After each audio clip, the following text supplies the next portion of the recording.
Ayan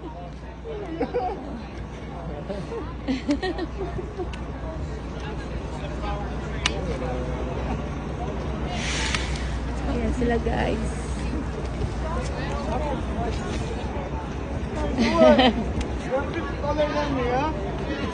Wala yung iba ko. Hi guys. I love you.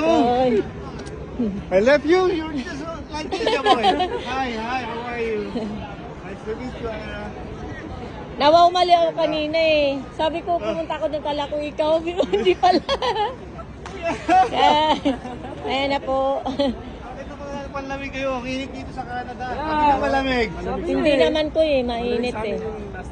Sa amin dito sa Canada. Sa Victoria, hindi masyado malamig. Sa Alberta, malamig. Malamig? Dito sa Victoria, Alaska nga, hindi malamig eh. Oo. Oo, naglulugaw nga lang ako doon. Come on, let's go. Ah, Palisin muna natin.